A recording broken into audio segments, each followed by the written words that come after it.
माता पार्वती ने भगवान शिव के गले में मुंडमाला देखकर कहा, महादेव, आपने अपने गले में मुंडमाला क्यों धारण कर रखा है? और ये किसका मुंड है जो आप हमेशा इसे अपने से लगा कर रखते हैं? शायद इसे आप मुझसे भी ज़्यादा प्यार करते हैं। पार्वती की बातें सुनकर महादेव मुस्कुराए और कहा, इस मुंडमाला में जितने भी मुंड हैं वो सब तुम्हारे हैं पार्वती। तुमने जितनी बार भी जन्म लिया है और मृत्यु को प्राप्त हुई हो, उतने सारे मुंड की मालाएं मैंने अपने गले में डाल रखी है। ये सुनकर पार्वती ने कहा, महादेव, मुझे भी आप वो अमरत्व का ज्ञान दीजिए जिससे मैं भी आपकी तरह अमर हो जाऊं। ये सुनते ही महादेव ने पहले मना किया, लेकिन बार बार पार्वती के जिद करने पर महादेव अमरत्व के रहस्य को बताने के लिए राजी हो गए। महादेव ने कहा, ये अमरत्व का रहस्य ऐसा है जिसे कोई एक बार सुन ले वो अमर हो जाता है।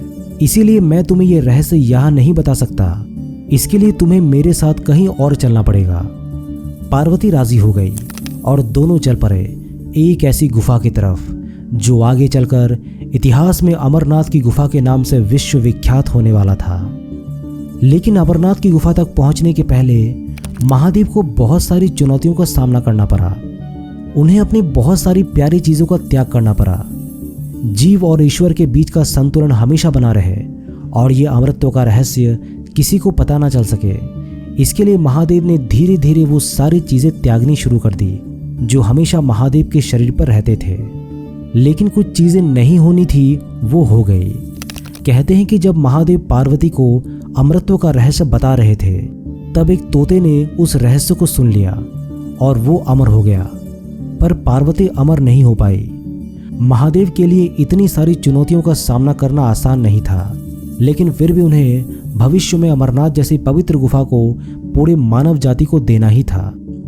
ये सत्य कहानी है उस अमरत्व की गुफा की जहां कभी महादेव ने पार्वती को अमर होने का रहस्य बताया था।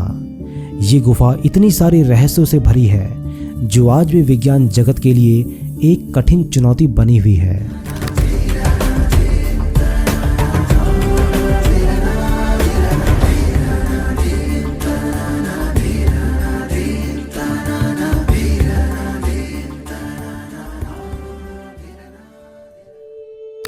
इस पवित्र अमरनाथ गुफा के निर्माण की सत्य कहानी शुरू होती है माता पार्वती के एक जिद से।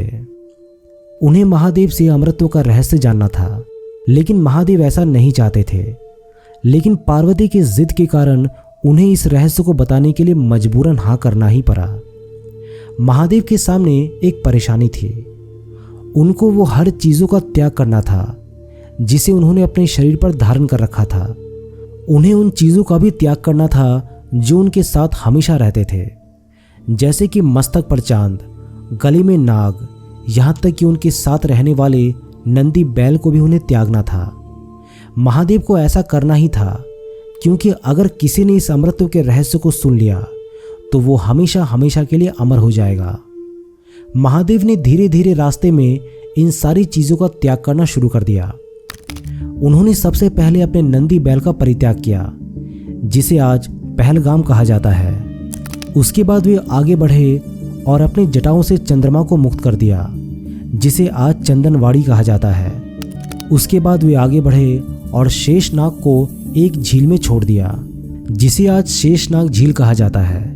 यहाँ तक कि उन्हें अपने प्रिय पुत्र गणेश जी का भी परित्याग करना पड़ा जिसे आज महागुणस पर्वत कहा जाता है।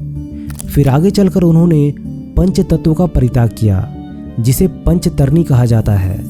महादेव ने सब कुछ का परित्याग किया और अंत में वे पार्वती के साथ अमरनाथ की गुफा के अंदर पहुंचे।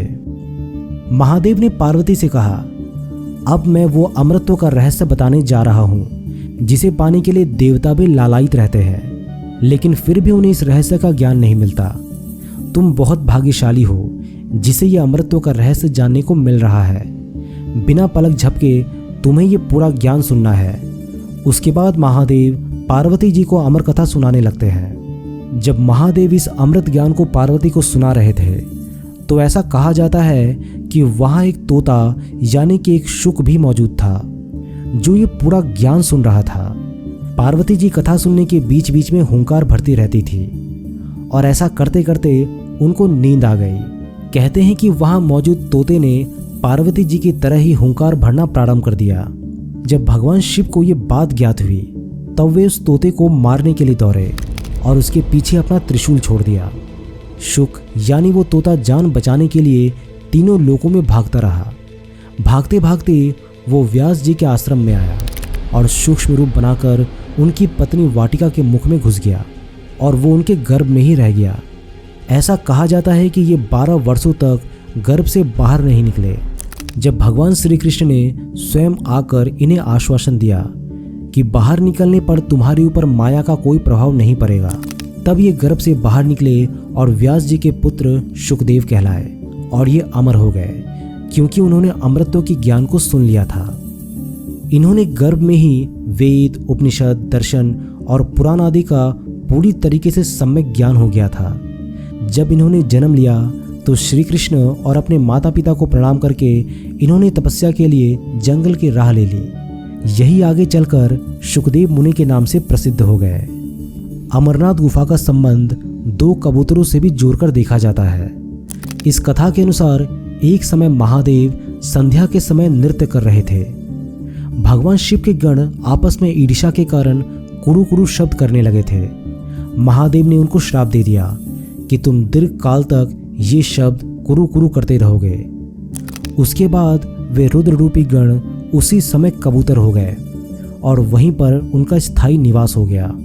अमरनाथ जी की यात्रा के दौरान पावन अमरनाथ गुफा में इन्हीं दोनों कबूतरों के दर्शन होते हैं। ये एक आश्चर्य ही है कि जहाँ ऑक्सीजन की मात्रा नहीं के बराबर है और जहाँ दूर दूर तक खाने पीने का कोई साधन नहीं है, वहाँ ये कबूतर कैसे रहते हैं, ये भी एक रहस्य का विषय है। इसीलिए इन कबूतरों को अमर कबूतर कहा जाता है। इस पूरी घटना के बाद महादेव जी इस गुफा में अमरेश्वर लिंग के रूप में स्थापित हो गए। उसके बाद महादेव जी ने सभी देवताओं से कहा, आप सभी ने मेरे बर्फ का लिंग शरीर इस गुफा में देखा है। इस कारण मेरी कृपा से आप लोगों को मृत्यु का भय नहीं रहेगा। अब से आप सभी यहीं पर अमर होकर शिव रूप को प्राप्त हो जाओ। आज से मेरा यह अनादि लिंग शरीर तीनों लोकों में अमरेश्वर के नाम से विख्यात होगा। देवताओं को ऐसा वर देकर महादेव उसी दिन से लीन होकर गुफा में रहने लगे। महादेव ने अमृत रूपी सोमकला को धारण करके देवताओं की मृत्यु का नाश किया। तभी से उनका नाम अमरेश्वर प्रसिद्ध हुआ। दोस्तों, अमरनाथ हिंदुओं के सबसे पवित्र तीर्थ स्थलों में से एक है और यहाँ हर साल लाखों की संख्या में शिव भक्त दर्शन के लिए आते हैं। अमरनाथ की यात्रा को बहुत कठिन माना जाता है।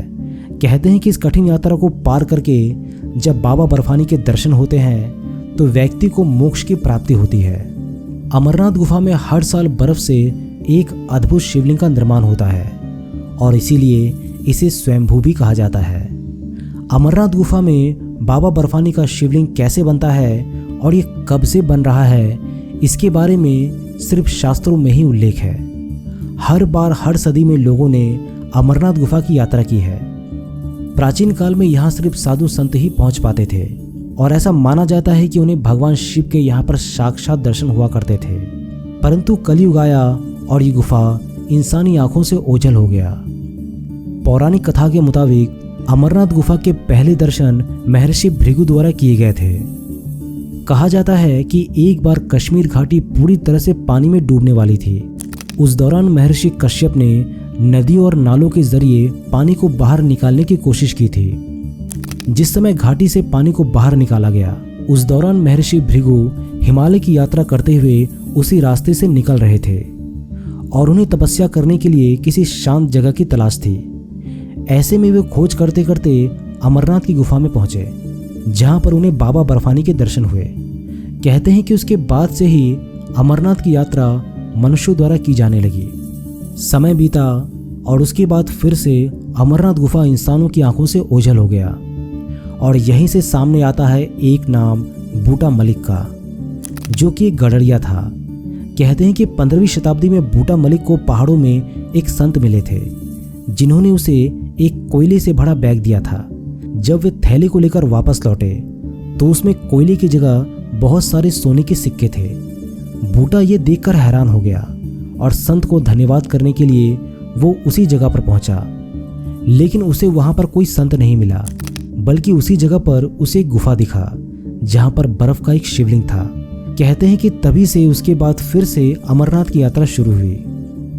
अमरनाथ गुफा इतनी पुरानी और प्राचीन है कि इसके संबंध में कई सारी कथाएं और जनश्रुतियां प्रचलित हैं। लेकिन यहाँ आने वाले लोगों की आस्था इतनी प्रबल है कि अपनी जान जोखिम में डालकर भी ये लोग यहाँ पर बाबा बर्फानी के दर्शन करने आते हैं, जहाँ भोलेनाथ ने पार्वती जी को अमर होने के गुप्त रहस्य बताए थे, जहाँ पर उन्होंने जगत का सबसे बड़ा रहस्य, सृष्टि का आदि और अंत सब कुछ बताया था। दोस्तों, इस वीडियो में बस इतना ही। हम आगे भी आप सभी के लिए ऐसे वीडियोस लाते रहेंगे। आप बस हमें सपोर्ट करते रहिए। वीडियो को लाइक, शेयर और चैनल को सब्सक्राइब कर दीजिएगा। मैं बहुत जल्दी मिलता हूँ एक नए वीडियो में। तब तक के लिए नमस्कार।